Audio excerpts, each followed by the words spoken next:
심지어 옆에 뭐 사촌하고 누나 있는데도 가위 누르고 그랬는데 근데 모르더라고요. 내 가위 눌린 거. 쇠국자 뭐 쇠집게 뭐 나는 그냥 다 넣고 잤죠.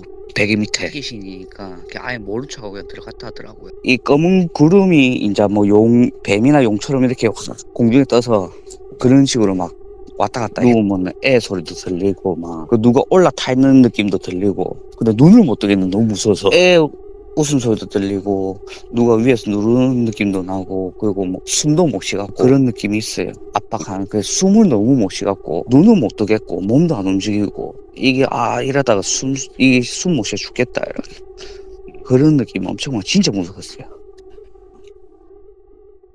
여기서 나오는 인물들의 이름은 모두 가명임을 밝힙니다. 2006년 준광씨가 23살 때였습니다. 준광씨의 사촌 중에는 딸만 셋 있는 사촌이 있었다고 합니다. 그중 막내딸은 준광씨와 나이가 똑같은 또래였다고 했습니다. 사촌 집에 이사를 가기 위해 집을 알아보던 중 부산 문현동 어딘가에 시세보다 아주 싸게 나온 집이 있었다고 합니다. 2층 독채의 주택이었는데 이들 가족은 싼 가격에 얼른 계약을 했다고 합니다. 그리고 곧 바로 이사를 했다고 하는데요.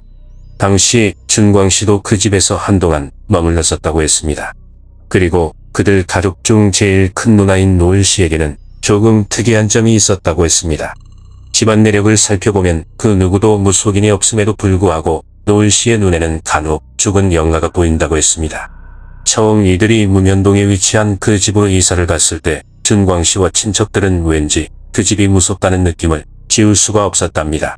하지만 워낙 싸게 나온 집이라서 그냥 계약을 했다고 합니다. 이사 오고 며칠이 지나지 않은 어느 날이었습니다.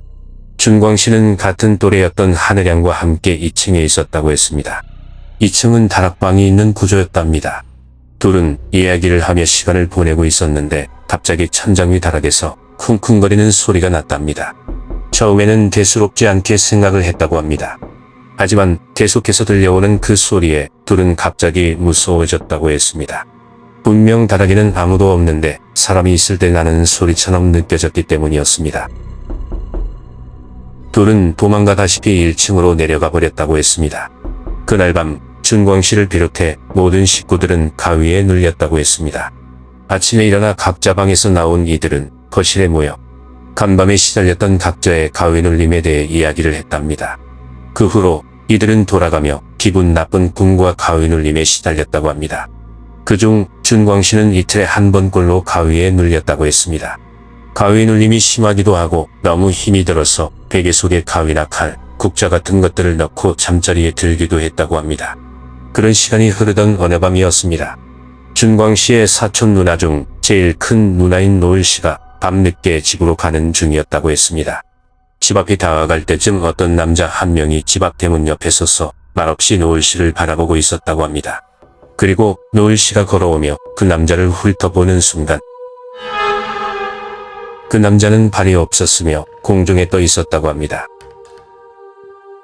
노을씨는 놀라지 않았습니다. 살아오면서 간혹 노을씨의 눈에는 죽은 영가가 보였었기 때문에 잡신이라 생각하고는 들러붙지 않게 안 보이는 척 지나치는 게 습관이 되어 있다고 했습니다. 점집이나 사주를 보아도 무속인이 될 팔자는 아니라고 했는데 왜 자신은 자주 보이는지 모르겠다고 했습니다. 지속적으로 악몽과 가위 눌림에 시달리자 가족들은 이사를 잘못 왔나 보다라고 느끼기 시작했다고 합니다. 어느 밤 준광씨가 자려고 누워있는데 갓난아기가 우는 소리가 들렸다고 합니다. 처음엔 근처 집에서 들리는 거라고 생각했답니다. 하지만 잠이 들지 않고 시간이 흐르자 귓가에 맴도는 갓난아기의 소리는 점점 집안 전체로 퍼지기 시작하더랍니다. 준광씨는 견딜 수가 없어서 일어났답니다. 거실로 나오니 또래인 막내딸 하늘양이 나와 있었답니다. 애기 우는 소리가 들려서 고마 미치겠다. 가위 눌림은 점점 밤낮을 가리지도 않았다고 합니다.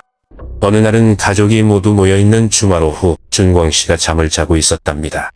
그런데 가슴을 압박하듯 답답함이 느껴지기 시작했답니다. 누군가가 가슴을 누르는 느낌이었는데 준광씨는 그것이 가위 눌림이라는 걸 느꼈다고 합니다. 하지만 평소처럼 더 무서운 장면이 눈앞에 펼쳐질 걸 알았기에 감히 눈을 뜨지 못했다고 합니다. 그날은 숨쉬기가 힘이 들어서 이렇게 죽는구나 라고 생각을 했었답니다.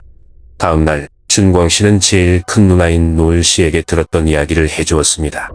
검은 연기처럼 된 것이 불 꺼진 부엌 뒤쪽을 하늘거리며 나타났다가 사라진다고 했습니다. 2층에서 잠을 잘 때는 발 디딜 곳 없는 2층 창문에 어떤 사람이 서서 바라본다고 했습니다. 며칠 후 준광 씨는 동네 슈퍼마켓에서 진실을 들을 수 있었답니다. 그 집은 그들이 이사 오기 전 무속인이 살던 곳이었고 법당이 있었다고 했답니다. 그 소문으로 집은 잘 나가지 않았고 어쩌다 집이 나가서 누군가 이사를 오면 얼마 지나지 않아 다시 이사를 나가버렸다고 합니다. 그렇게 시간이 흘러서 준광 씨의 사촌이 이사를 들어리게 된 것이었다고 합니다.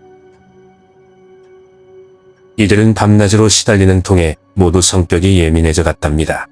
그리고 준광 씨의 꿈에 온갖 잡귀들이 득실되며 이런 말을 했다고 합니다. 언제까지 버틸라고? 언제까지 버틸라고? 너 거지 안 갈기지? 언제까지 버틸라고? 너 거지 안 갈기지? 언제까지 버틸라고? 너 거지 안 갈기지?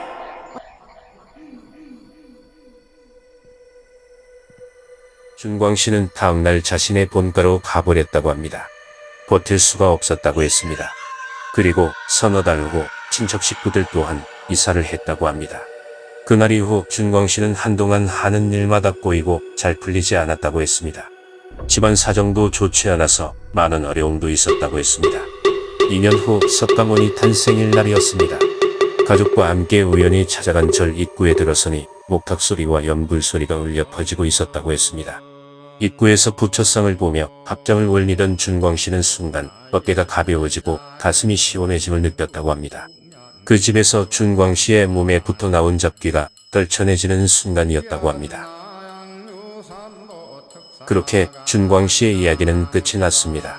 하지만 준광 씨의 사촌 누나 노을 씨는 세월이 흘렀음에도 아주 가끔 보면 안 될 것들이 보인다고 합니다. 다행인 것은 아주 가끔 어쩌다 보이는 것이라서 생활하는 데엔 지장이 없다고 합니다. 그런데 무슨 이유에서 죽은 자의 영혼이 보이는 건지 정말 궁금합니다. 혹시 잊혀진 조상 중에서 무속인이 있었던 걸까요? 다음 시간에는 더 재미난 이야기로 찾아뵐 수 있도록 노력하겠습니다. 사연을 주신 박준광 씨와 그의 가족들께 감사드리며 항상 행복하시기를 바라겠습니다. 감사합니다.